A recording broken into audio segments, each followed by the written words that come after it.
नमस्कार दोस्तों, स्वागत है आपका हमारे YouTube चैनल एडी एजुकेशन में। संविदा शिक्षक वर्ग 3 की आपकी हिंदी की क्लासें रेगुलर चल रही है और उसी के अंतर्गत हमने संविदा शिक्षक वर्ग 3 के लिए ही बाल विकास एवं शिक्षा शास्त्र यानी कि चाइल्ड डेवलपमेंट एंड पेडागोगी की हम आपके लिए बहुत ही बेहतरीन क्लास लेकर आए हैं, जिसमें आपके 250 प्रश्न, ठीक है, ये 250 प्रश्न एक ही क्लास में हम आपको लगवाएंगे। तो बने रहिए हमारे साथ और देखते रहिए हमारा यूट्यूब चैनल एडी एजुकेशन। चलते हैं हमारे आज के प्रश्न पर, ठीक है। तो सबसे पहले हम आपको बता देते हैं कि ये जो 250 प्रश्न है इसकी फ्री पीडीएफ भी हम आपको देंगे, ठीक है।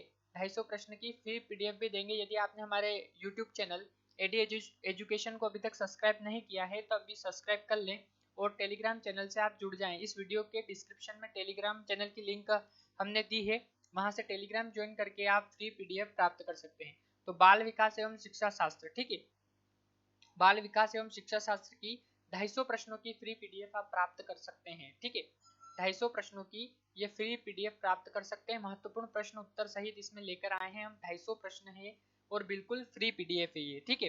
बहुत ही इंपॉर्टेंट क्लास है आपकी बाल विकास एवं शिक्षा शास्त्र की।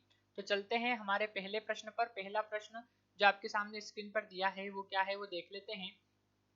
तो जो पहला प्रश्न है वो आपके सामने स्क्रीन पर है। प्रश्न है कि निम्नलिखित को सुमेलित कीजिए, ठीक है। प्रश्न क्या है कि निम्नलिखित को सुमेलित कीजिए, यानी आपको सुमेलित करना है उसको, ठीक है। अब यहाँ पर दे रखा है बाल मनोविज्ञान के अध्ययन की विधि, बाल मनोविज्ञान के अध्ययन की विधि, और दूसरी तरफ दे रखे हैं प्रतिपादक, ठीक है। तो बाल मनोविज्ञान के अध्ययन की विधियां एक तरफ दी है और एक तरफ उनके प्रतिपादक दिए। तो मनोविश्लेषण विधि या मनोविश्लेषणात्मक विधि के प्रतिपादक कौन है? तो मनोविश्लेषणात्मक विधि के जो प्रतिपादक है आपके वो है फ्रायड, ठीक है। मनोविश्लेषणात्मक विधि के प्रतिपादक जो है वो कौन है आपके? फ्रायड। इसका सही आंसर हो जाता है फ्रायड। उसके बाद मनोमिति विधि के प्रतिपादक कौन है? तो मनोमिति विधि के प्रतिपादक जो है अल्फ्रेड बिने है। इसी प्रकार देखें तो मापन रेखा के प्रतिपादक कौन है? मापन रेखा जो है बाल मनोविज्ञान के अध्ययन की विधि है ये, इसके प्रतिपादक कौन है? तो इसकी बात करें तो ये है गोल्टन। इसी प्रकार प्रश्नावली विधि के प्रतिपादक कौन है? तो सटेनले हॉल इसके प्रतिपादक है। यानी कि आपको बाल मनोविज्ञान के अध्ययन की विधियां कितनी होती वो यहाँ से पता लग गया और उनके प्रतिपादक कौन कौन है ये भी आपको पता लग गया। इनमें कंफ्यूज नहीं होना आपको। मनोविश्लेषणात्मक विधि के प्रतिपादक फ्रायड, मनोमिति विधि के प्रतिपादक अल्फ्रेड बिने, मापन रेखा के प्रतिपादक डाल्टन और प्रश्नावली विधि के प्रतिपादक सटेनले हॉल, ठीक है। इस प्रकार आपका पहला प्रश्न निम्नलिखित को सुमेलित कीजिए इस प्रकार था। तो उसमें हमने बाल मनोविज्ञान के अध्ययन की विधि बता दी और उनके प्रतिपादक आपको बता दी। इनमें से एक प्रश्न आपका बन सकता है। अब अगला प्रश्न जो हमारा है वो है 14 वर्ष के एक बालक को निम्नलिखित में से किस अवस्था के अंतर्गत रखा जाना चाहिए? 14 वर्ष का एक बालक है, उसको निम्नलिखित में से किस अवस्था में रखना चाहिए? पहला है शैशव अवस्था, दूसरा है पूर्व बाल्यकाल, तीसरा है उत्तर बाल्यकाल और चौथा वाला जो ऑप्शन है हमारा वो है किशोर अवस्था, ठीक है। चौथा ऑप्शन क्या है? किशोर अवस्था। तो आपको चार ऑप्शन दिए हैं कि 14 वर्ष के एक बालक को निम्नलिखित में से किस अवस्था के अंतर्गत रखा जाना चाहिए। तो इसका जो सही आंसर आएगा वो होगा आपका किशोर अवस्था के अंतर्गत रखा जाना चाहिए, यानी कि जो चौथा वाला ऑप्शन है इस प्रश्न का बिल्कुल सही आंसर है। अब देखें अगला प्रश्न। तो अगला प्रश्न आपके सामने स्क्रीन पर है। अगला प्रश्न क्या है वो भी देख लेते हैं हम। अगला जो प्रश्न है वो है तीसरा प्रश्न, आपके सामने स्क्रीन पर है। तीसरा प्रश्न क्या है कि निम्नलिखित में से कौन किशोरावस्था की एक विशेषता नहीं है? हमसे क्या पूछा है कि कौन एक किशोरावस्था की विशेषता नहीं है, ऐसा पूछा है हमसे, ठीक है। चार ऑप्शन आपके सामने दिए हैं। पहला है शारीरिक एवं मानसिक स्थिरता, दूसरा है आत्मसम्मान का उदय, तीसरा है कल्पना की बहुलता और चौथा है संवेगात्मक परिवर्तन। तो इसका जो सही आंसर हो जाता है वो होगा शारीरिक एवं मानसिक स्थिरता। कि किशोरावस्था की एक विशेषता नहीं है तो आत्मसम्मान का उदय ये विशेषता है, कल्पना की बहुलता ये भी विशेषता है और संवेगात्मक परिवर्तन भी विशेषता है। शारीरिक एवं मानसिक स्थिरता यानी कि शारीरिक और मानसिक स्थिरता बनी रहती है तो ये विशेषता किशोरावस्था की नहीं है। तो ये वाला आपका सही आंसर हो जाएगा, पहला वाला ऑप्शन। अगला प्रश्न देखिए। तो अगला प्रश्न आपके सामने स्क्रीन पर है कि निम्नलिखित में से कौन सा कथन सत्य नहीं है? निम्नलिखित में से कौन सा कथन सत्य नहीं है? बालक के सामाजिक विकास का आरंभ परिवार से होता है। जिन बालकों पर परिवार में अनेक प्रतिबंध लगाए जाते हैं उनमें नेतृत्व के गुणों का विकास नहीं हो पाता है, ठीक है। उसके बाद अधिक संवेगात्मक बच्चे समाज में अधिक अच्छे प्रकार से समायोजित होते हैं और बालकों के परिवार की आर्थिक स्थिति का प्रभाव उनके खेलों पर भी बढ़ता है। यानी आर्थिक स्थिति का जो प्रभाव रहता है वो उनके खेलों पर, खेलने पर भी पड़ता है। तो निम्नलिखित में से कौन सा कथन सत्य नहीं है ये बताना है आपको। तो इसका सही आंसर क्या होगा? तो निम्नलिखित में से कौन सा कथन सही नहीं है? आपके सामने 4 ऑप्शन दिए हैं, आपको सही आंसर बताना है। तो इसका जो सही आंसर होगा वो होगा आपका तीसरा वाला ऑप्शन जो होगा वो इस प्रश्न का बिल्कुल सही आंसर होगा कि अधिक संवेगात्मक बच्चे समाज में अधिक अच्छे प्रकार से समायोजित होते हैं। ये कथन सही नहीं है। ठीक है, अगला प्रश्न देखें। अगला प्रश्न आपके सामने स्क्रीन पर 5वां प्रश्न है कि बच्चे के संवेगात्मक विकास को प्रभावित करने वाले कारकों का चयन करना है हमको। पहला है स्वास्थ्य, ठीक है, दूसरा है आपका थकान, तीसरा है बौद्धिक क्षमता और चौथा है महत्वाकांक्षा स्तर। तो इसमें आपको 4 ऑप्शन दिए हैं कि पहला, दूसरा, तीसरा, चौथा ऑप्शन सही है, दूसरा, तीसरा, चौथा ऑप्शन सही है, पहला, तीसरा, चौथा ऑप्शन सही है या फिर पहला, दूसरा, तीसरा ऑप्शन सही है। तो इसका जो सही आंसर होगा वो होगा आपका पहला, दूसरा, तीसरा, चौथा। ठीक है, ये वाला ऑप्शन आपका सही हो जाएगा। यानी कि बच्चे के संवेगात्मक विकास को प्रभावित करने वाले कारक एक तो स्वास्थ्य है, थकान है, बौद्धिक क्षमता है और महत्वाकांक्षा स्तर, ये चारों बच्चे के विकास, संवेगात्मक विकास को प्रभावित करने वाले कारक है। तो पहला, दूसरा, तीसरा, चौथा आपका सही आंसर हो जाएगा। अगले प्रश्न को देखते हैं। अगला प्रश्न आपके सामने स्क्रीन पर बहुत ही इंपॉर्टेंट प्रश्न है। अगला भी प्रश्न क्या है देख लेते हैं कि भाषा विकास को प्रभावित करने वाले कारकों का चयन करना है। भाषा विकास को प्रभावित करने वाले कारकों का हमको करना है चयन। बच्चे के विकास की गति, बच्चे का स्वास्थ्य, बच्चे का लिंग, बच्चे की मानसिक योग्यता और बच्चे का सामाजिक आर्थिक स्तर। तो आपको ऑप्शन दिया है कि पहला, दूसरा, तीसरा, चौथा, पांचवा ऑप्शन सही है, दूसरा, तीसरा, चौथा, पांचवा सही है, पहला, दूसरा, तीसरा, चौथा सही है या फिर पहला, दूसरा, तीसरा सही है। तो भाषा के विकास को प्रभावित करने वाले जो कारक हैं आपके, उनका चयन करना है हमको। तो बच्चे के विकास की गति, बच्चे का स्वास्थ्य, बच्चे का लिंग, बच्चे की मानसिक योग्यता और बच्चे का सामाजिक आर्थिक स्तर, ये सभी कारक जो हैं भाषा विकास को प्रभावित करते हैं। यानी कि पहला, दूसरा, तीसरा, चौथा, पांचवा जो ऑप्शन होगा वो आपका सही आंसर होगा इसका। अगला प्रश्न यदि देखें हम, अगला प्रश्न आपके सामने स्क्रीन पर है 7वां प्रश्न। ठीक है, 7वां प्रश्न आप देखते हैं, निम्नलिखित में से कौन सा कथन असत्य है। ठीक है, कि निम्नलिखित में से कौन सा कथन असत्य है वो आपको बताना है। 7वां प्रश्न जो है आपके सामने स्क्रीन पर है।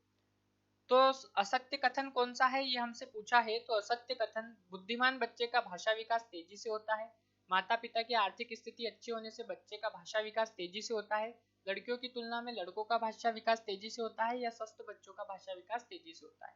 तो इसका जो सही आंसर हो जाएगा वो हो जाएगा तीसरा वाला ऑप्शन कि लड़कियों की तुलना में लड़कों का भाषा विकास तेजी से होता है। ये कथन असत्य है। ठीक है, अगला प्रश्न यदि हम देखें तो अगला प्रश्न आपके सामने स्क्रीन पर है 8वां प्रश्न। 8वां प्रश्न आपके सामने स्क्रीन पर है। 8वां प्रश्न क्या है कि बच्चे का कर्तव्यनिष्ठ, ठीक है, ईमानदार और धर्मपरायण, सदाचारी व समाज के प्रति निष्ठावान होना क्या कहलाता है? धर्मपरक विकास, मूल्यपरक विकास, सामाजिक विकास या धार्मिक विकास। तो धर्मपरक विकास नहीं होगा, सामाजिक विकास भी नहीं होगा और धार्मिक विकास भी नहीं होगा। कर्तव्यनिष्ठ, ईमानदार, धर्मपरायण, सदाचारी और समाज के प्रति निष्ठावान, ये सभी आपके मूल्य हैं। ठीक है, तो मूल्य परक विकास इसका सही आंसर होगा। दूसरा वाला जो ऑप्शन है इस प्रश्न का सही आंसर होगा। अगला प्रश्न यदि हम देखें तो 9वां प्रश्न आपके सामने स्क्रीन पर है। 9वां प्रश्न क्या है कि बच्चे का विकास होता है जन्म से लेकर मृत्यु तक, जन्म से लेकर प्रौढ़ावस्था तक, गर्भाधान से लेकर जन्म तक और गर्भाधान से लेकर प्रौढ़ावस्था तक। तो बच्चे का जो विकास होता है वो होता है गर्भाधान से लेकर प्रौढ़ावस्था तक होता है। ठीक है, चौथा वाला जो ऑप्शन है इस प्रश्न का बिल्कुल सही आंसर होगा आपका। अगला प्रश्न देखते हैं। 10वां प्रश्न आपके सामने स्क्रीन पर, बहुत ही इंपॉर्टेंट क्लास है ये आपकी बाल विकास की। ठीक है, बच्चे के शारीरिक विकास पर निम्नलिखित में से किनका प्रभाव पड़ता है? वंशानुक्रम, वर्ण एवं गोत्र, पौष्टिक भोजन, व्यायाम और विश्राम एवं निद्रा। ठीक है, तो वंशानुक्रम, वर्ण एवं गोत्र, पौष्टिक भोजन, व्यायाम और विश्राम एवं निद्रा, ये 5 ऑप्शन आपको दिए हैं। तो ये आपके जो है कारक है। ठीक है, एक प्रकार के। तो ऑप्शन आपको दिए हैं दूसरा, तीसरा, चौथा सही है या फिर आपका पहला, तीसरा, चौथा, पांचवा सही है, केवल 5 सही है या फिर पहला, दूसरा, पांचवा सही है। तो पहला, तीसरा, चौथा, पांचवा जो ऑप्शन है वो आपका सही है। यानी कि पहला, तीसरा, चौथा, पांचवा कारक जो है सही है। यानी कि वंशानुक्रम, पौष्टिक भोजन, ठीक है, व्यायाम और विश्राम एवं निद्रा। वर्ण एवं गोत्र से इसका कोई तात्पर्य नहीं है, कोई संबंध नहीं है। तो वंशानुक्रम, पौष्टिक भोजन, व्यायाम, विश्राम एवं निद्रा बच्चे के शारीरिक विकास पर प्रभाव पड़ता है इनका। तो पहला, तीसरा, चौथा, पांचवा ऑप्शन आपका सही हो जाता है। अगला प्रश्न यदि हम देखें कि जन्म के समय बालक शिशु का वजन होता है लगभग कितना होता है। जन्म के समय शिशु का, बालक का वजन कितना होता है लगभग लगभग में आपको बताना है। बहुत इंपॉर्टेंट प्रश्न है, कई बार परीक्षाओं में पूछा गया है। ठीक है, 3 पौंड, 5 पौंड, 6 पौंड या 7 पौंड। तो 7 पौंड होता है, इसका सही आंसर हो जाएगा चौथा ऑप्शन। जन्म के समय बालक शिशु का वजन होता है लगभग 7 पौंड। ठीक है, अगला प्रश्न यदि हम देखें तो अगला प्रश्न है 12वां प्रश्न। 12वां प्रश्न आपके सामने स्क्रीन पर है। किशोरावस्था के संबंध में निम्नलिखित में से कौन सा कथन असत्य है। असत्य कथन आपको बताना है कि कौन सा कथन असत्य है। तो पहला ऑप्शन इसमें, इस अवस्था में बालक एवं बालिकाओं का वजन निरंतर बढ़ता है। इस अवस्था के अंत तक बालिकाओं का वजन बालकों के वजन से अधिक होता है। लगभग 16 वर्ष की आयु के बाद बालिकाओं की लंबाई बढ़ना रुक जाती है, जबकि बालकों की लंबाई 18 वर्ष तक बढ़ती है। और चौथा जो ऑप्शन है, इस अवस्था में बालक की हड्डियां संख्या में लगभग 206 होती है। तो इसका जो सही आंसर होगा वो होगा दूसरा वाला जो ऑप्शन होगा इस प्रश्न का, बिल्कुल आपका सही आंसर हो जाएगा कि इस अवस्था के अंत तक बालिकाओं का वजन बालकों के वजन से अधिक होता है। ठीक है, आपका जो 12वां प्रश्न है कि किशोरावस्था के संबंध में कौन सा कथन असत्य है, तो ये दूसरा वाला जो कथन है वो असत्य होगा। अगला प्रश्न यदि हम देखें, अगला प्रश्न आपके सामने स्क्रीन पर है कि किशोरावस्था में बालक बालिकाओं के मानसिक विकास की विशेषताओं का चयन करना है कि कौन सी विशेषता है। तर्क शक्ति का विकास, मानसिक स्वतंत्रता का विकास, कल्पनाशीलता का विकास और विपरीत लिंगियों के प्रति आकर्षण। तो आपको पहला, दूसरा, तीसरा, चौथा ऑप्शन सही है, या फिर पहला, तीसरा, चौथा सही है, केवल तीसरा सही है, या फिर आपका जो ऑप्शन दे रखा है पहला, दूसरा, चौथा, ये वाला ऑप्शन सही है। आपको सही आंसर इसका बताना है। तो इसका जो सही आंसर होगा वो होगा पहला, दूसरा, तीसरा, चौथा। यानी कि किशोरावस्था में बालक बालिकाओं के मानसिक विकास की विशेषताओं का चयन करना है। तो सारी विशेषताएं इसके अंतर्गत आती है। तर्क शक्ति का विकास, मानसिक स्वतंत्रता का विकास, कल्पनाशीलता का विकास, विपरीत लिंगियों के प्रति आकर्षण, यानी कि पहला, दूसरा, तीसरा और चौथा, ये ऑप्शन आपका सही हो जाता है। ठीक है, अगले प्रश्न की यदि हम बात करें, 14वां प्रश्न आपके सामने स्क्रीन पर, बहुत ही इंपॉर्टेंट प्रश्न है ये भी 14वां। भाषा विकास के साधन है सुनना, बोलना, पढ़ना या लिखना। तो पहला, दूसरा, तीसरा, चौथा सही है, या फिर पहला, तीसरा, चौथा सही है, केवल तीसरा सही है, या पहला, दूसरा, चौथा सही है। तो भाषा विकास के साधन में सुनने से भी भाषा का विकास होता है, बोलने से भी भाषा का विकास होता है, पढ़ने से भी भाषा विकास होता है और लिखने से भी भाषा का विकास होता है। तो आपका पहला, दूसरा, तीसरा, चौथा जो ऑप्शन होगा वो इस प्रश्न का बिल्कुल सही आंसर होगा। अगला प्रश्न यदि हम देखें तो अगला प्रश्न आपके सामने स्क्रीन पर है 15वां प्रश्न। 15वां प्रश्न क्या कह रहा है ये भी देख लेते हैं कि बच्चे के संवेगात्मक विकास पर परिवार का क्या प्रभाव पड़ता है। परिवार में उपेक्षित बालक संवेगात्मक रूप से असंतुलित हो जाता है। अधिक प्यार दुलार पाने वाले बच्चों में संवेगात्मक स्थिरता पाई जाती है। शांति, सुरक्षा व आनंद वाले परिवार के बालक संवेगात्मक रूप से संतुलित होते हैं। या फिर जो चौथा ऑप्शन है, आपको ऑप्शन दे रखे हैं कि पहला, दूसरा, तीसरा सही है, दूसरा, तीसरा सही है, पहला, तीसरा सही है, या फिर पहला, दूसरा सही है। यानी कि बच्चे के संवेगात्मक विकास पर परिवार का क्या प्रभाव पड़ता है। तो इस प्रश्न का जो सही आंसर हो जाएगा पहला और तीसरा। यानी कि परिवार में उपेक्षित बालक संवेगात्मक रूप से असंतुलित हो जाता है। ठीक है, और शांति, सुरक्षा व आनंद वाले परिवार के बालक संवेगात्मक रूप से संतुलित होते हैं। ठीक है, ये ऑप्शन जो हो जाएगा वो आपका गलत हो जाएगा। तो पहला और तीसरा ऑप्शन दे रखे हैं आपको, पहला और तीसरा इस प्रश्न का बिल्कुल सही आंसर होगा। ठीक है, 16वां प्रश्न आपके सामने स्क्रीन पर है। 16वां प्रश्न क्या है कि बच्चे के सामाजिक विकास को प्रभावित करने वाले कारक कौन कौन से। ठीक है, बच्चे के सामाजिक विकास को प्रभावित करने वाले कारक कौन कौन से है ये हमको बताना है। तो बच्चे के सामाजिक विकास को प्रभावित करने वाले कारक खेल, संवेग, आर्थिक एवं सामाजिक स्तर, अनुशासन और स्वास्थ्य, ये कारक दे रखे हैं। तो पहला, दूसरा, तीसरा, चौथा ऑप्शन सही है आपका। पहला, दूसरा, तीसरा, चौथा, पांचवा ऑप्शन सही है। पहला, तीसरा, पांचवा सही है, या पहला, तीसरा, चौथा, पांचवा सही है। तो पहला, दूसरा, तीसरा, चौथा, पांचवा, पांचों कारक, ठीक है, ये आपके सही आंसर है। पांचों कारक इसके अंतर्गत आएंगे। तो खेल भी बच्चे के सामाजिक विकास को प्रभावित करता है, संवेग, आर्थिक एवं सामाजिक स्तर, अनुशासन और स्वास्थ्य। तो पहला, दूसरा, तीसरा, चौथा, पांचवा, दूसरा वाला जो ऑप्शन है आपका इस प्रश्न का बिल्कुल सही आंसर हो जाता है। अगला प्रश्न यदि हम देखें कि नवजात शिशु होता है नवजात शिशु क्या होता है? बहुत ही इंपॉर्टेंट प्रश्न है कि नवजात शिशु होता है, या आईएमपी प्रश्न है आपका, बहुत ही ठीक है, बहुत ही इंपॉर्टेंट प्रश्न है कि नवजात शिशु सामाजिक होता है, असामाजिक होता है, सामाजिक या असामाजिक, और न सामाजिक और न असामाजिक। तो नवजात शिशु जन्म लेता है तो वह न तो सामाजिक होता है और न ही आपका असामाजिक होता है, यानी कि जो चौथा वाला ऑप्शन है इस प्रश्न का बिल्कुल सही आंसर हो जाएगा। अगला प्रश्न देखें, 18वां प्रश्न आपके सामने स्क्रीन पर है। 18वां प्रश्न क्या है कि निम्नलिखित में से कौन सा कथन असत्य है? असत्य कथन आपको बताना है। संवेग की अवस्था में बच्चे के शारीरिक व ग्रंथियों की क्रिया में परिवर्तन होता है। संवेग की अवस्था में बच्चे का व्यवहार बदल जाता है। संवेग दुखद होता है यानी दुखदायक होता है। जिन बच्चों में क्रोध, भय, ईर्ष्या जैसे संवेग अधिक उत्पन्न होते हैं वे रोगी व निर्बल हो जाते हैं। तो संवेग दुखदायक होता है। ये जो तीसरा वाला ऑप्शन है इस प्रश्न का बिल्कुल सही आंसर है, ये कथन असत्य है। अब यदि अगले प्रश्न की बात करें तो 19वां प्रश्न आपके सामने स्क्रीन पर है। क्या बालक बालिकाएं अपने परिवार से व्यावसायिक शिक्षा का प्रारंभिक ज्ञान पाते हैं? हाँ, नहीं, अनिश्चित और केवल बालक पाते हैं। तो हाँ, इसका सही आंसर हो जाएगा पहला वाला ऑप्शन कि हाँ, बालक बालिकाएं अपने परिवार से व्यावसायिक शिक्षा का प्रारंभिक ज्ञान यानी जो प्रारंभ में जो ज्ञान होना चाहिए, ठीक है, वो पाते हैं, यानी प्राप्त करते हैं। तो हाँ, इसका सही आंसर होगा। अगला प्रश्न 20वां प्रश्न आपके सामने बहुत ही इंपॉर्टेंट है।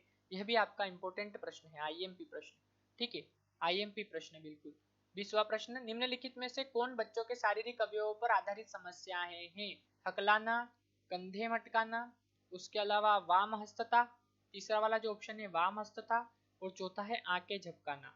तो पहला तीसरा चौथा सही है, पहला दूसरा तीसरा चौथा सही है, दूसरा चौथा सही है या केवल चौथा? ये गलत, ये गलत, ये गलत, पहला दूसरा तीसरा चौथा जो ऑप्शन है वो सही है, यानी कि निम्नलिखित में से कौन बच्चों के शारीरिक अवयव पर आधारित समस्या है? तो हकलाना भी शारीरिक अवयव पर आधारित है, कंधे मटकाना भी शारीरिक, वामहस्तता भी शारीरिक और आंखें झपकाना भी शारीरिक है। तो पहला दूसरा तीसरा चौथा जो होगा सही आंसर हो जाएगा आपका। 21वां प्रश्न आपके सामने स्क्रीन पर है। निम्नलिखित में से कौन एक संवेगात्मक समस्या नहीं है? ठीक है, आपके सामने ऑप्शन दिए हैं चार, कौन कौन से ऑप्शन है देख लेते हैं। ऑप्शन है विवेकहीनता, हठधर्मिता, उग्रता या क्रोध। तो संवेगात्मक समस्या कौन सी नहीं है? तो हठधर्मिता भी आपकी संवेगात्मक समस्या है, उग्रता भी संवेगात्मक समस्या है और क्रोध भी संवेगात्मक समस्या है, जबकि विवेकहीनता जो है वो संवेगात्मक समस्या नहीं है। तो आपका जो सही आंसर हो जाएगा विवेकहीनता। ठीक है, अगला प्रश्न यदि देखें कि निम्नलिखित में से कौन एक सामाजिक समस्या नहीं है? निम्नलिखित में से कौन एक सामाजिक समस्या नहीं है? तो झगड़ा करना, पढ़ने में मन न लगना, चोरी करना और अवज्ञा करना। अवज्ञा यानी आज्ञा न मानना, ठीक है। तो सामाजिक समस्या नहीं है, आपको शब्दों पर भी ध्यान देना है, नहीं है ऐसा पूछा हमसे। तो झगड़ा करना सामाजिक समस्या है, चोरी करना सामाजिक समस्या है, अवज्ञा करना सामाजिक समस्या है, पढ़ने में मन न लगना ये सामाजिक समस्या नहीं है। तो दूसरा वाला जो ऑप्शन हो जाता है वो इस प्रश्न का सही आंसर होगा। अब यदि अगले प्रश्न की बात करें कि 23वां प्रश्न आपके सामने स्क्रीन पर है कि बालकों के झूठ बोलने की आदत के कारण है मिथ्याभिमान की तीव्र भावना, मिथ्या यानी झूठ, भयग्रस्तता, आनंद की प्राप्ति की इच्छा और स्वाभिमान की भावना।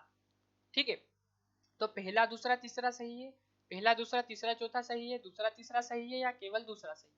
तो मिथ्याभिमान की तीव्र भावना ये आपका सही होगा, भयग्रस्तता ये सही होगा, और आनंद की प्राप्ति की इच्छा ये सही होगा, स्वाभिमान की भावना ये नहीं होगा। तो पहला दूसरा तीसरा जो ऑप्शन है वो इस प्रश्न का बिल्कुल सही आंसर है। अगला प्रश्न यदि देखें 24वां प्रश्न आपके सामने स्क्रीन पर, बहुत ही इंपॉर्टेंट प्रश्न है ये भी। निम्नलिखित में से कौन सा उपाय बच्चे की झूठ बोलने की आदत को छुड़ाने में सहायक नहीं सिद्ध होगा? उसमें आत्मविश्वास का विकास करना, अपराध स्वीकारोक्ति पर उसकी प्रशंसा करना, झूठ बोलने पर उसे सार्वजनिक रूप से प्रताड़ित करना और सहानुभूति व प्रेम पूर्वक उसे समझाना। तो झूठ बोलने की यानी मिथ्या की आदत को छुड़ाने में सहायक नहीं सिद्ध होगा, नहीं सिद्ध होगा ऐसा। तो आत्मविश्वास का विकास करेंगे तो ये उसमें सही आंसर आएगा इसका। अपराध स्वीकारोक्ति पर उसकी प्रशंसा करेंगे, ठीक है, यानी अपराध को स्वीकार लेगा तो उसकी प्रशंसा करेंगे, तो ये भी इसका सही होगा। वो सहानुभूति और प्रेम पूर्वक उसे समझाएंगे, ये भी सही होगा। तो ये वाला जो ऑप्शन है कि झूठ बोलने में सहायक नहीं सिद्ध होगा, तो ये आपका झूठ बोलने पर उसे सार्वजनिक रूप से प्रताड़ित करना, ये वाला जो ऑप्शन है ये इस प्रश्न का सही आंसर होगा। यहाँ पर हमसे पूछा है कि सहायक सिद्ध नहीं होगी, तो सार्वजनिक प्रताड़ित करेंगे तो वो तो और ही झूठ बोलने लग जाएगा, तो झूठ बोलने पर उसे सार्वजनिक रूप से प्रताड़ित करना इसका सही आंसर होगा। अगला प्रश्न यदि हम देखें कि मानसिक रूप से स्वस्थ बच्चे का लक्षण यह है कि क्या है कि वह अपनी स्वाभाविक क्षमताओं का प्रयोग प्रभावशाली ढंग से करता है, उसके अलावा ऐसा करने में उसे संतुष्टि की प्राप्ति होती है। फिर है आपका कि वह अपने वातावरण से सामंजस्य स्थापित करता है और वह प्रसन्नचित्त रहता है। तो केवल चौथा सही है, दूसरा तीसरा चौथा सही है, पहला दूसरा तीसरा चौथा सही है या फिर दूसरा चौथा सही है। तो पहला दूसरा तीसरा चौथा ये आपका सही आंसर हो जाएगा इस प्रश्न का। अगला यदि देखें हम प्रश्न, तो अगला प्रश्न आपके सामने स्क्रीन पर है 26वां प्रश्न। निम्नलिखित में से किस बच्चे को मानसिक रूप से स्वस्थ नहीं कहेंगे? जो स्वतंत्रता पूर्वक निर्णय ले सके, जिसमें सहनशीलता हो, जो आत्मविश्वासी हो, जो कल्पना में खोया रहता हो। ठीक है, तो आप किसको मानसिक रूप से स्वस्थ नहीं कहेंगे? ऐसा कौन सा बालक है जिसे मानसिक रूप से स्वस्थ नहीं कहेंगे? तो जो स्वतंत्रता पूर्वक निर्णय ले सके वो तो स्वस्थ है, जिसमें सहनशीलता हो वो भी स्वस्थ है, जो आत्मविश्वासी हो वो भी स्वस्थ है, और जो कल्पना में खोया रहता हो उसे मानसिक रूप से स्वस्थ नहीं कहेंगे। यानी कि चौथा वाला जो ऑप्शन हो जाएगा आपका वो इस प्रश्न का बिल्कुल सही आंसर होगा। अगला प्रश्न यदि देखिए 27वां प्रश्न कि निम्नलिखित में से मानसिक स्वास्थ्य के बाधक कारकों का चयन करना है। वंशानुक्रम पहला ऑप्शन, दूसरा अशांत परिवार, तीसरा मनोरंजन का अभाव और चौथा है विद्यालय का अनुचित वातावरण। विद्यालय का अनुचित वातावरण। तो तीसरा चौथा सही है, पहला दूसरा तीसरा चौथा सही है, दूसरा तीसरा चौथा सही है या पहला दूसरा सही है? तो ये सब हो जाते हैं आपके गलत। पहला दूसरा तीसरा चौथा यानी कि जो दूसरा वाला ऑप्शन है इस प्रश्न का बिल्कुल सही आंसर आएगा। प्रक्षयन का अर्थ है, बहुत ही आईएमपी प्रश्न है। ठीक है, प्रक्षयन का अर्थ बताना है, बहुत ही आईएमपी प्रश्न है, बहुत ही इंपॉर्टेंट प्रश्न है आपका। ठीक है, एमपी टेट की दृष्टि से, एमपी टेट की दृष्टि से बहुत ही आईएमपी प्रश्न है। ठीक, अपना दोष दूसरे पर थोपकर अपने तनाव को कम करना, अपनी गलत प्रवृत्तियों का दमन करना, बाधा को नष्ट करना और कल्पना तरंग में डूबकर अपना तनाव कम करना। तो प्रक्षयन का जो अर्थ होगा वो होगा अपना दोष दूसरों पर थोपकर अपने तनाव को कम करना। ठीक है, पहला वाला जो ऑप्शन हो जाएगा इस प्रश्न का बिल्कुल सही आंसर होगा।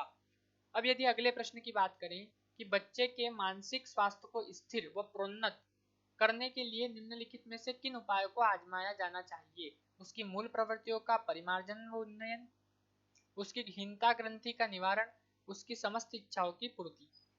ठीक है, ये उपाय हैं। तो आपका ऑप्शन कौन सा सही होगा? पहला दूसरा तीसरा तीनों उपाय सही है, पहला तीसरा उपाय सही है, पहला दूसरा उपाय सही है या फिर केवल दूसरा सही? तो पहला और दूसरा उपाय सही है, यानी कि उसकी मूल प्रवृत्तियों की परिमार्जन व उन्नयन और उसकी हिंसा ग्रंथि का निवारण, ये दोनों ही उपाय सही है। तो पहला और दूसरा ये आपका सही आंसर होगा। तीसरा प्रश्न यदि देखें तो तीसरा प्रश्न आपके सामने स्क्रीन पर है। निम्नलिखित में से कौन मानसिक अस्वस्थता का एक लक्षण नहीं है? चिड़चिड़ापन, थकान व निद्रा, भूख में कमी, सामाजिकता। तो सामाजिकता जो है वो अस्वस्थता का एक लक्षण नहीं है। चौथा वाला जो ऑप्शन है वो इस प्रश्न का बिल्कुल सही आंसर होगा। अगला प्रश्न यदि देखें 31वां प्रश्न आपके सामने स्क्रीन पर है कि विकलांग बालक की विशेषताओं का चयन कीजिए। तो शरीर का कोई अंग विकृत होने को विकलांग कहलाता है, टांग विकलता के कारण कार्य करने में असुविधा विकलांग कहलाता है, या कोई कार्य करने के लिए सहायक सामग्री की आवश्यकता होती है तो उसे विकलांग कहते हैं। यानी कि दूसरा तीसरा सही है, पहला दूसरा सही है, केवल तीसरा सही है या पहला दूसरा सही है? तो आपका पहला दूसरा तीसरा ऑप्शन जो है तीनों ही सही है। यानी कि शरीर का कोई अंग विकृत हो तो विकलांग कहलाएगा, टांग विकलता के कारण कार्य करने में असुविधा ये भी विकलांग कहलाएगा, और कोई कार्य करने के लिए सहायक सामग्री की आवश्यकता तो ये भी विकलांग कहलाएगा। यानी कि पहला दूसरा तीसरा जो ऑप्शन है इस प्रश्न का बिल्कुल सही आंसर है।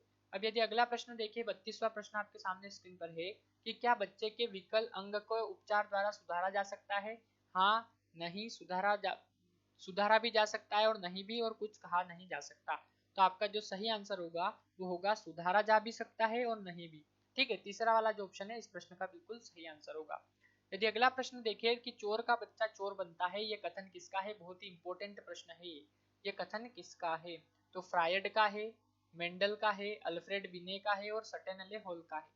तो मेंडल का ये कथन है कि चोर का बच्चा चोर बनता है। दूसरा वाला जो ऑप्शन है इस प्रश्न का बिल्कुल सही आंसर होगा। अब यदि अगला प्रश्न देखें कि बाल अपराध के प्रमुख कारकों का चयन करना है, तो बाल अपराध के प्रमुख कारक आपको दे रखे हैं। ठीक है, और ऑप्शन भी दे रखे हैं। तो वंशानुक्रम, वातावरण, भग्न परिवार और संपन्नता। तो तीसरा चौथा सही है, दूसरा तीसरा सही है या पहला दूसरा तीसरा सही है या केवल पहला सही है? ठीक है, तो आपका जो सही आंसर हो जाएगा कि पहला दूसरा तीसरा सही है। यानी कि वंशानुक्रम सही है, वातावरण सही है और भग्न परिवार सही है। संपन्नता इसका गलत हो जाएगा। तो पहला, दूसरा, तीसरा जो ऑप्शन पहला है आपका वो इस प्रश्न का बिल्कुल सही आंसर हो जाएगा। यानी कि पहला, दूसरा, तीसरा जो तीसरे नंबर का ऑप्शन है आपका वो इस प्रश्न का बिल्कुल सही आंसर होगा। अगला प्रश्न आपके सामने स्क्रीन पर है, बच्चों के अपराधी बनने के मनोवैज्ञानिक कारकों का चयन करना है। संवेगात्मक अस्थिरता, चैतन्यता, अहम भाव।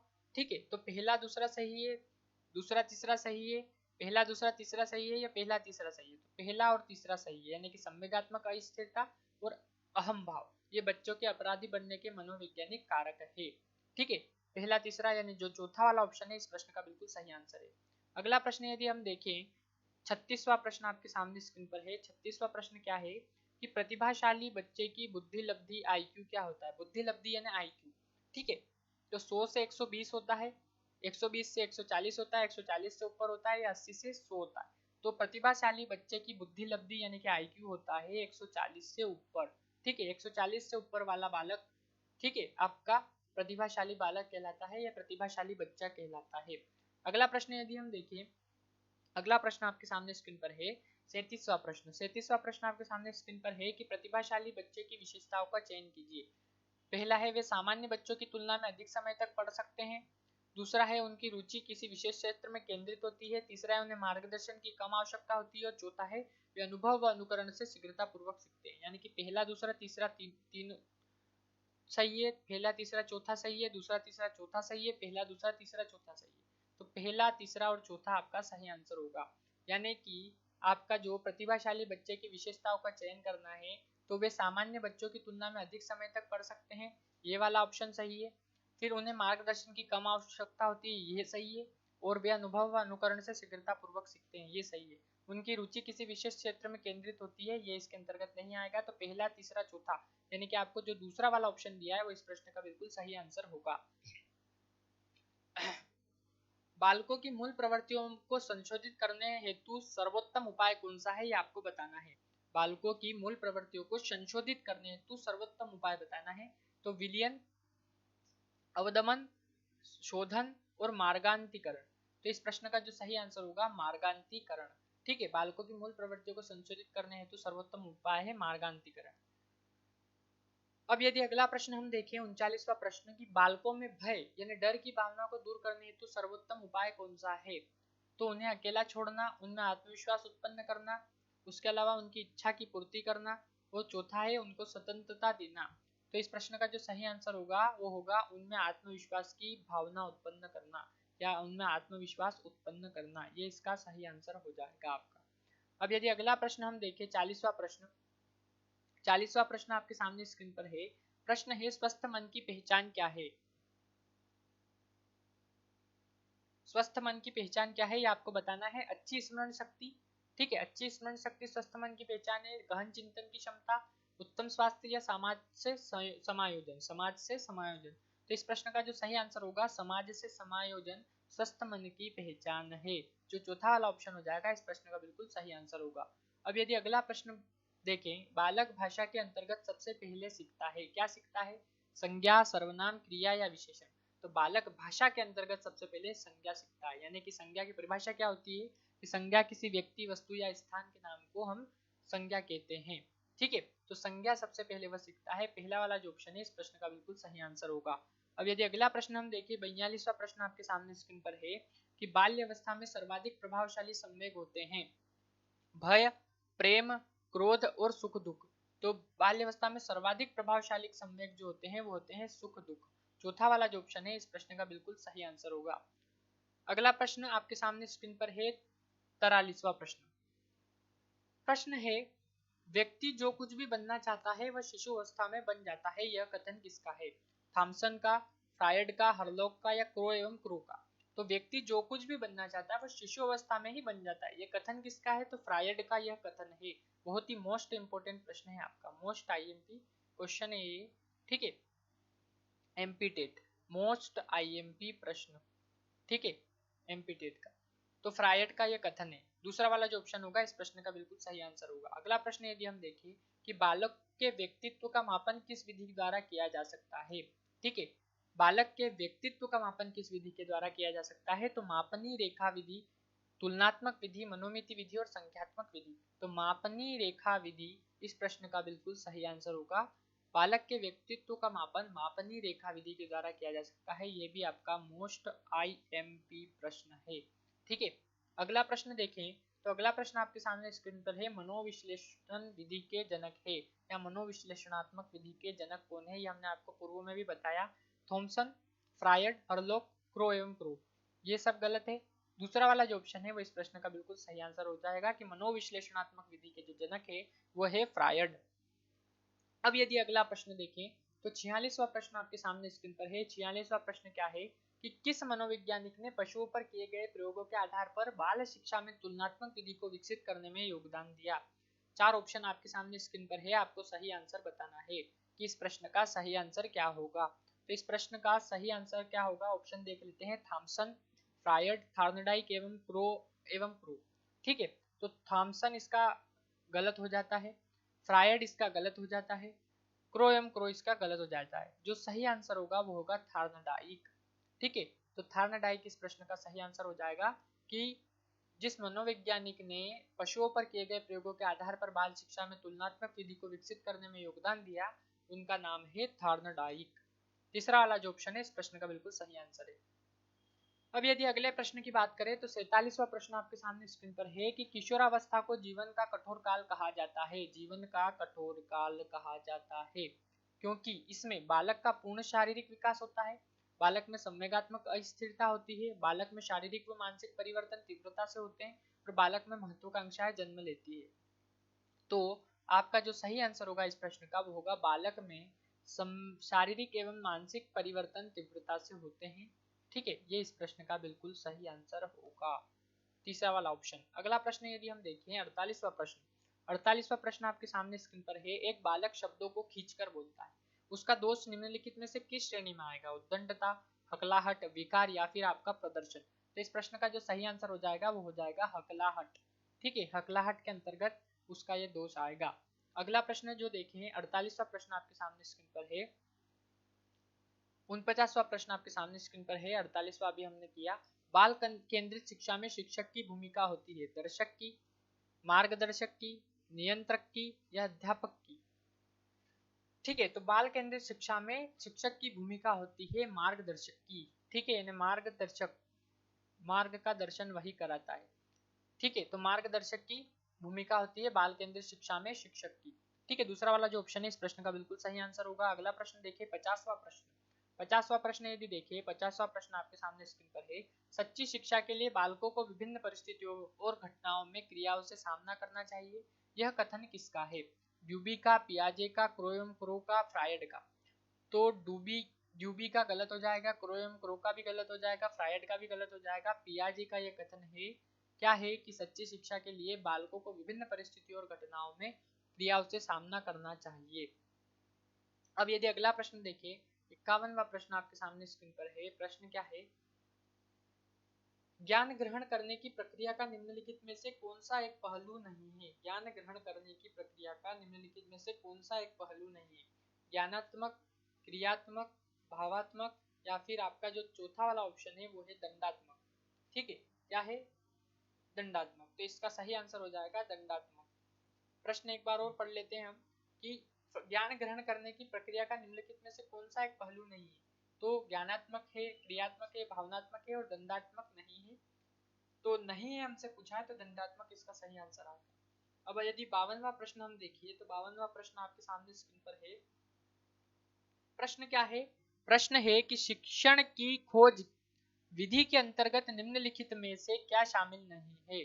ठीक है, शिक्षक का इसमें पूर्ण निर्देशन होता है, शिक्षक उच्च अधिनियम व समस्या समाधान के लिए परिस्थिति उत्पन्न करता है, शिक्षक समस्या का समाधान नहीं प्रस्तुत करता और इस उपागम के प्रवर्तक JS ब्रूनर है। यहाँ पर उपागम आएगा आपका। ठीक है, इस उपागम के प्रवर्तक JS ब्रूनर है। तो इसका जो सही आंसर होगा, शिक्षक का इसमें पूर्ण निर्देशन होता है। शिक्षण की खोज विधि के अंतर्गत निम्नलिखित में से क्या शामिल नहीं है? तो शिक्षक का इसमें पूर्ण निर्देशन होता है, ये इसमें शामिल नहीं है। ठीक है, पहला वाला जो ऑप्शन है इस प्रश्न का सही आंसर होगा। अब यदि अगला प्रश्न देखें, 53वां प्रश्न। 53वां प्रश्न आपके सामने स्क्रीन पर है। उपचारात्मक शिक्षा का उद्देश्य होता है छात्रों की कमियों का पता लगाना, पहला ऑप्शन। छात्रों की कमियों को दूर करना, दूसरा ऑप्शन। शिक्षक प्रणाली में सुधार करना, तीसरा ऑप्शन। छात्रों को अनुशासित करना, चौथा ऑप्शन। तो सही आंसर क्या है इसका? तो छात्रों की कमियों को दूर करना उपचारात्मक शिक्षा का उद्देश्य होता है। उपचारात्मक शिक्षा का मुख्य उद्देश्य यही होता है कि छात्रों की कमियों को दूर करना। अब यदि अगला प्रश्न देखें, 54वां प्रश्न आपके सामने स्क्रीन पर है। क्या है कि मूल्यांकन आयाम के प्रवर्तक है Herbert Spencer, Bloom, debris, Morrison. Bloom इसके प्रवर्तक है मूल्यांकन आयाम के। दूसरा वाला जो ऑप्शन है इस प्रश्न का बिल्कुल सही आंसर होगा। अगला प्रश्न हम देखें, ठीक है, बहुत ही इंपॉर्टेंट प्रश्न चल रहे हैं ये। हर्बर्ट पाठ योजना का प्रथम पद है 55वां प्रश्न आपके सामने स्क्रीन पर है। सामान्यकरण, प्रस्तुतिकरण, प्रस्तावना या फिर पुनरावृत्ति। तो हर्बर्ट पाठ योजना का प्रथम पद क्या है? तो हर्बर्ट पाठ योजना का प्रथम पद जो है प्रस्तावना है। ठीक है, जो तीसरा वाला ऑप्शन है इस प्रश्न का सही आंसर होगा। अगला प्रश्न देखें कि निम्नलिखित में से कौन सा कथन सत्य नहीं है। ऐसा कौन सा कथन है जो सत्य नहीं है, वो आपको बताना है कि कथन सत्य नहीं है, ये आपको बताना है। बालक के सामाजिक विकास का आरंभ परिवार से होता है। जिन बालकों पर परिवार में अनेक प्रतिबंध लगाए जाते हैं उनमें नेतृत्व के गुणों का विकास नहीं हो पाता। अधिक संवेगात्मक बच्चे समाज में अधिक अच्छे प्रकार से समायोजित होते हैं और बालकों के परिवार की आर्थिक स्थिति का प्रभाव उनके खेलों पर भी पड़ता है। ये रिपीट क्वेश्चन है, बहुत ही इंपॉर्टेंट प्रश्न है ये। ठीक है, तो इसका जो सही आंसर होगा वो होगा तीसरा वाला ऑप्शन। अधिक संवेगात्मक बच्चे समाज में अधिक अच्छे प्रकार से समायोजित होते हैं, यह कथन सत्य नहीं है। ठीक है, बहुत ही इंपॉर्टेंट प्रश्न है आपका ये। अगला प्रश्न यदि देखें कि बच्चे के संवेगात्मक विकास को प्रभावित करने वाले कारकों का चयन करना है। कौन कौन से कारक है? स्वास्थ्य, थकान, बौद्धिक क्षमता और महत्वाकांक्षा स्तर। तो आपका सही आंसर क्या होगा? तो पहला, दूसरा, तीसरा, चौथा ऑप्शन सही है, दूसरा, तीसरा, चौथा सही है, पहला, तीसरा, चौथा सही है या पहला, दूसरा, तीसरा सही है? तो पहला, दूसरा, तीसरा, चौथा, चारों ही ऑप्शन इनको प्रभावित करते हैं, चारों कारक प्रभावित करते हैं। तो पहला, दूसरा, तीसरा, चौथा, पहला वाला ऑप्शन है इस प्रश्न का बिल्कुल सही आंसर होगा कि बच्चे के संवेगात्मक विकास को प्रभावित करने वाले कारक स्वास्थ्य, थकान, बौद्धिक क्षमता और महत्वाकांक्षा स्तर चारों है। अगला प्रश्न यदि देखें, 58वां प्रश्न आपके सामने स्क्रीन पर है। 58वां प्रश्न क्या है? भाषा विकास को प्रभावित करने वाले कारकों का चयन करना है। बच्चे के विकास की गति, बच्चे का स्वास्थ्य, बच्चे का लिंग, बच्चे की मानसिक योग्यता और बच्चे का सामाजिक आर्थिक स्तर। तो पहला, दूसरा, तीसरा, चौथा, पांचवा, ये चार ऑप्शन इसका सही आंसर है, यानी कि चारों कारक भाषा विकास को प्रभावित करते हैं। अगला प्रश्न देखें। अगला प्रश्न, किशोरावस्था में बालक बालिकाओं के मानसिक विकास की विशेषताओं का चयन करना है। तो तर्क शक्ति का विकास, मानसिक स्वतंत्रता का विकास, कल्पनाशीलता का विकास, विपरीत लिंगियों के प्रति आकर्षण। तो इसका जो सही आंसर होगा वो क्या होगा? पहला, दूसरा, तीसरा, चौथा सही है, पहला, तीसरा, चौथा सही है, केवल तीसरा सही है या पहला, दूसरा, चौथा सही है? तो इसका सही आंसर होगा पहला, दूसरा, तीसरा, चौथा, यानी कि पहला वाला जो ऑप्शन है इस प्रश्न का सही आंसर होगा। चारों ही जो आपके कारक है वो चारों ही विशेषताएं हैं वो इसके अंतर्गत आती है। अब यदि अगला प्रश्न देखिए, 60वां प्रश्न। ठीक है, भाषा विकास के साधन है सुनना, बोलना, पढ़ना, लिखना। तो पहला, दूसरा, तीसरा, चौथा, ठीक है, चारों ही भाषा विकास के साधन है, तो पहला वाला ऑप्शन इस प्रश्न का सही आंसर होगा। अगला प्रश्न देखिए, बहुत ही इंपॉर्टेंट प्रश्न है। प्रश्न है कि 14 वर्ष के एक बालक को निम्नलिखित में से किस अवस्था के अंतर्गत रखा जाना चाहिए? 14 वर्ष के एक बालक को निम्नलिखित में से किस अवस्था के अंतर्गत रखा जाना चाहिए? शैशव अवस्था, पूर्व बाल्यकाल, उत्तर बाल्यकाल या फिर किशोरावस्था। तो 14 वर्ष के बालक को किशोरावस्था के अंतर्गत रखा जाना चाहिए। चौथा वाला ऑप्शन है इस प्रश्न का बिल्कुल सही आंसर होगा। अगला प्रश्न देखिए, 62वां प्रश्न। निम्नलिखित में से कौन किशोरावस्था की एक विशेषता नहीं है? शारीरिक एवं मानसिक स्थिरता, आत्मसम्मान का उदय, कल्पना की बहुलता, संवेगात्मक परिवर्तन। तो शारीरिक एवं मानसिक स्थिरता इस प्रश्न का बिल्कुल सही आंसर होगा कि कौन किशोरावस्था की विशेषता नहीं है? तो शारीरिक एवं मानसिक स्थिरता। अब यदि अगला प्रश्न हम देखिए, तो अगला प्रश्न, निम्नलिखित में से कौन सा उपाय बच्चे की झूठ बोलने की आदत को छुड़ाने में सहायक सिद्ध नहीं होगा? ठीक है, पहला ऑप्शन है उसमें आत्मविश्वास का विकास करना, अपराध स्वीकृति पर उसकी प्रशंसा करना, झूठ बोलने पर उसे सार्वजनिक रूप से प्रताड़ित करना और सहानुभूति और प्रेम पूर्वक समझाना। तो झूठ बोलने पर उसे सार्वजनिक प्रताड़ित करना, ये इसका सही आंसर होगा। ठीक है, अगला प्रश्न यदि हम देखें, मानसिक रूप से स्वस्थ बच्चे का लक्षण यह है कि वह अपनी स्वाभाविक क्षमताओं का प्रयोग प्रभावशाली ढंग से करता है, ऐसा करने में उसे संतुष्टि की प्राप्ति होती है, वह अपने वातावरण से सामंजस्य स्थापित करता है और वह प्रसन्नचित रहता है। तो केवल चौथा सही है, दूसरा तीसरा चौथा सही है, पहला दूसरा तीसरा चौथा सही है, दूसरा चौथा सही है। ठीक है, तो आपका जो पहला दूसरा तीसरा चौथा चारों ही सही है, यानी कि तीसरा वाला ऑप्शन इस प्रश्न का सही आंसर होगा। अगला प्रश्न यदि देखें कि निम्नलिखित में से किस बच्चे को मानसिक रूप से स्वस्थ नहीं कहेंगे? जो स्वतंत्रता पूर्वक निर्णय ले सके, जिसमें सहनशीलता हो, जो आत्मविश्वासी हो, जो कल्पना में खोया रहता हो। तो जो कल्पना में खोया रहता हो उसे हम मानसिक रूप से स्वस्थ नहीं कहेंगे। चौथा वाला जो ऑप्शन है इस प्रश्न का बिल्कुल सही आंसर होगा। अगला प्रश्न यदि देखें कि निम्नलिखित प्रश्न पर विचार कीजिए और बताइए कि यह किस प्रकार का प्रश्न है। प्रश्न है, भारत में यदि वर्ष भर वर्षा हो तो खेती पर इसका क्या प्रभाव पड़ेगा? स्मृति प्रश्न है, विचार प्रश्न है, शिक्षण प्रश्न है, परीक्षण प्रश्न है। ये सब गलत है, विचारणी प्रश्न है ये। दूसरा वाला जो ऑप्शन है इस प्रश्न का सही आंसर होगा। ठीक है, अगला प्रश्न यदि देखें, एक अध्यापक को प्रश्न पूछने के तरीके को प्रभावशाली बनाने के लिए क्या करना चाहिए? प्रश्न किसी एक विद्यार्थी से पूछना चाहिए, आवाज बहुत ऊंची या नीची होना चाहिए। ठीक है, उसके अलावा सामूहिक उत्तर की अपेक्षा व्यक्तिगत उत्तर प्राप्त किया जाना चाहिए, या फिर प्रश्न एक स्थान पर खड़े होकर पूछा जाना चाहिए।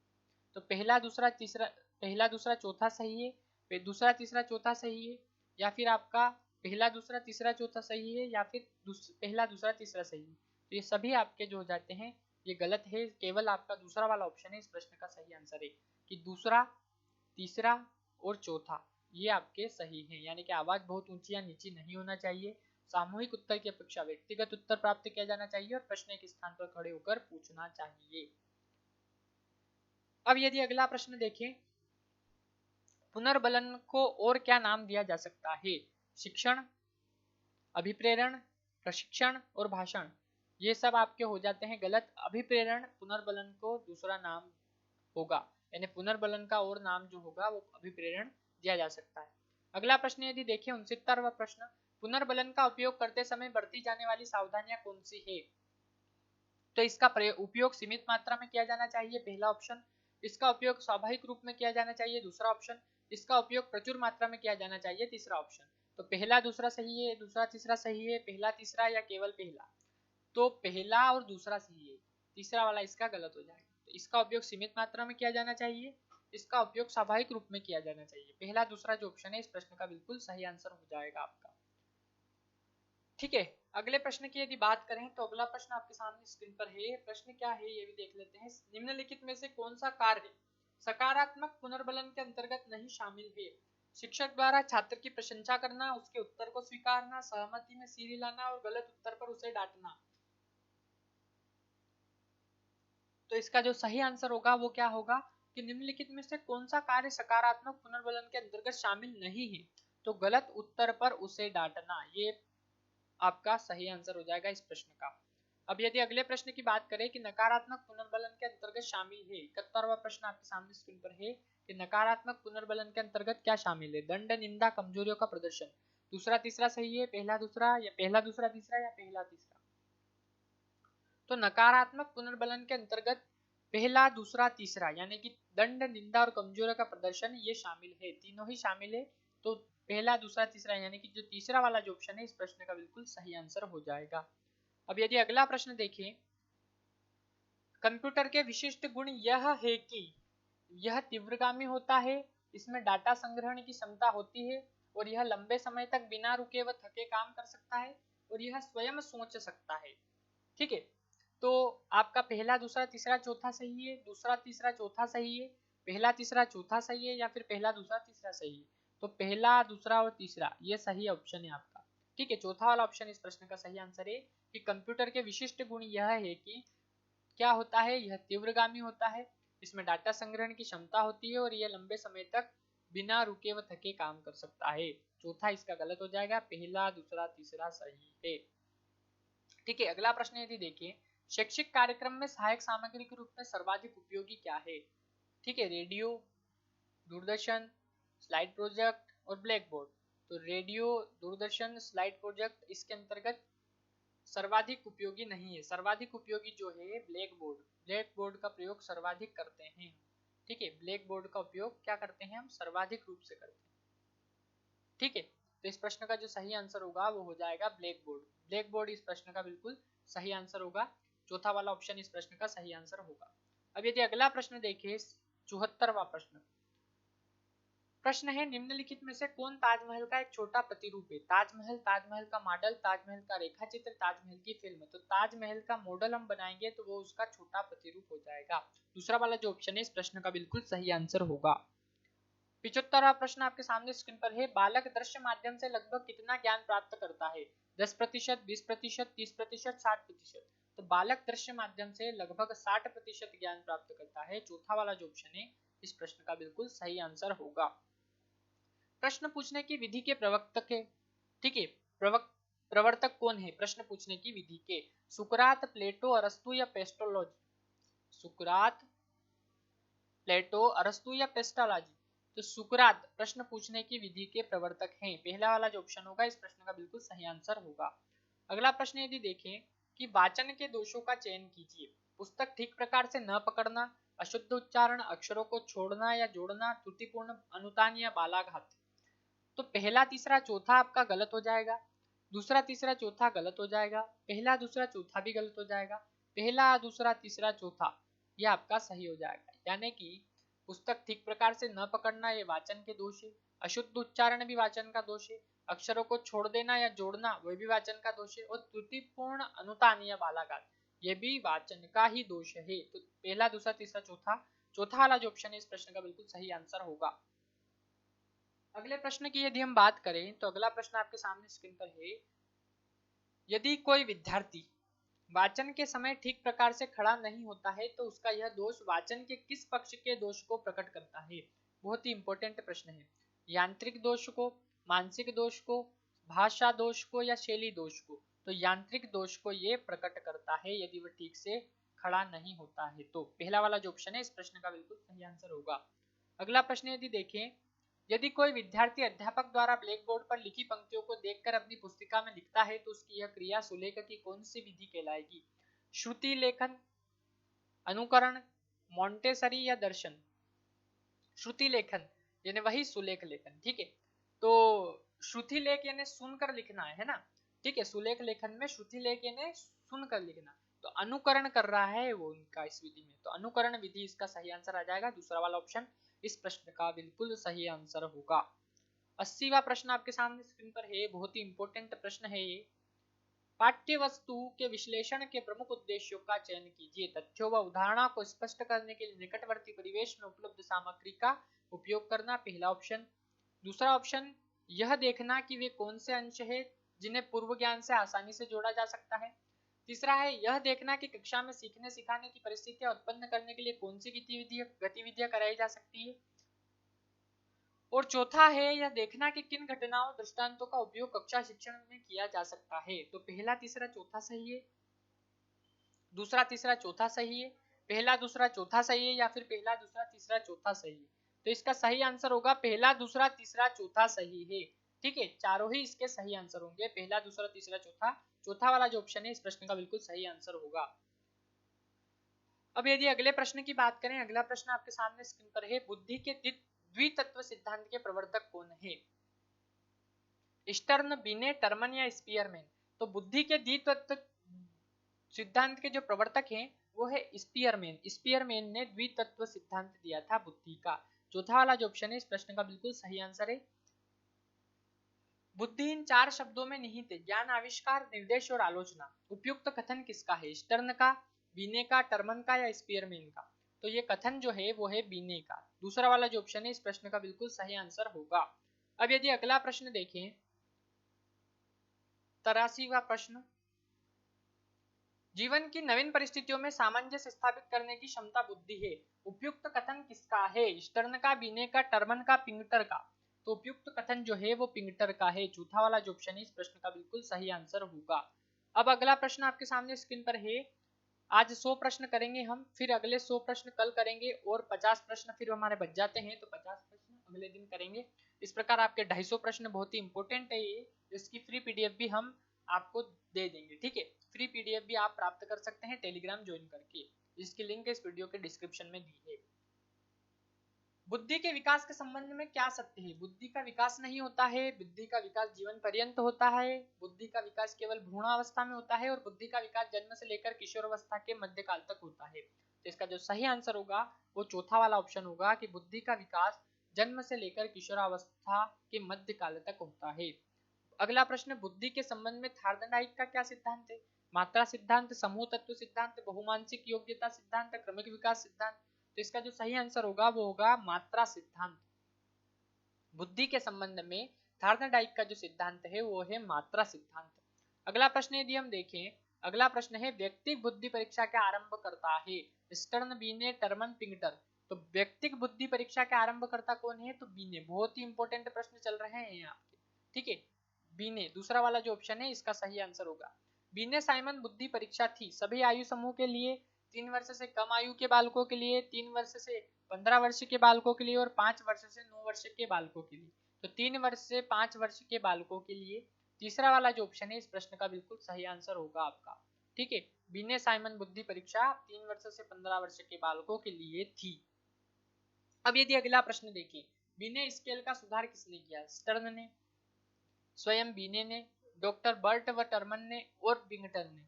तो डॉक्टर बर्ट व टर्मन ने बीने स्केल का सुधार किया। तीसरा वाला जो ऑप्शन है इस प्रश्न का बिल्कुल सही आंसर होगा। अगला प्रश्न यदि देखें, टर्मन के अनुसार सामान्य बुद्धि के बालक की बुद्धि लब्धि कितनी होती है, यानी आईक्यू कितना होता है? 20 से 25, 90 से 110, 110 से 120 और 120 से 140। तो इसका सही आंसर जो होगा वो होगा 90 से 110 सामान्य बुद्धि के बालक की बुद्धि लब्धि होती है, यानी आईक्यू होता है टर्मन के अनुसार। अगला प्रश्न यदि देखें, निम्नलिखित में से कौन शाब्दिक अथवा भाषाई परीक्षा का अंग नहीं है? भिन्न अर्थ रखने वाले शब्दों की परीक्षा, आर्मी बीटा टेस्ट, पर्यायवाची शब्दों की परीक्षा, विलोम शब्दों की परीक्षा। तो निम्नलिखित में से कौन शाब्दिक अथवा भाषाई परीक्षा का अंग नहीं है? तो आर्मी बीटा टेस्ट, दूसरा वाला जो ऑप्शन होगा इस प्रश्न का बिल्कुल सही आंसर होगा। अगला प्रश्न, किसी बालक की मानसिक आयु 12 वर्ष तथा वास्तविक आयु 10 वर्ष है, उस बालक की बुद्धि लब्धि क्या होगी, यानी आईक्यू क्या होगा? 110, 60, 240 या 120।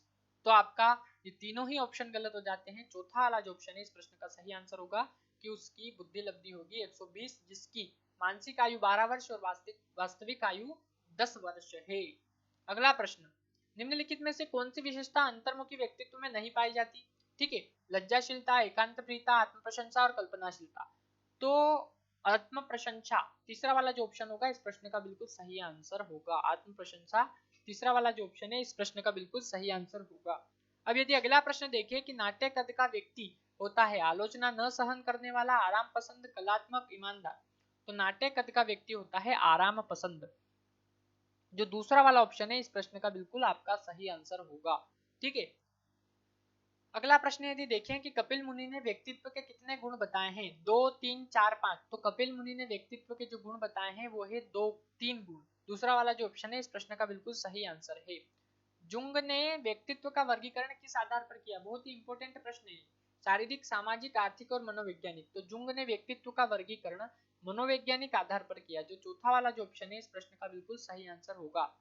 अगला प्रश्न यदि देखें कि निम्नलिखित में से किस विधि के प्रयोगकर्ता को सम्मोहन क्रिया में दक्ष होना चाहिए? साक्षात्कार विधि, गलत ऑप्शन। निरीक्षण विधि, गलत ऑप्शन। तुलनात्मक विधि, गलत ऑप्शन। मनोविश्लेषणात्मक विधि या मनोविश्लेषण विधि इसका सही आंसर होगा, ठीक है। तीसरा वाला ऑप्शन इस प्रश्न का सही आंसर होगा। अगला प्रश्न, सेवाओं में भर्ती है तो अपनाई जाने वाली विधि है। सेवाओं में भर्ती है तो अपनाई जाने वाली विधि है।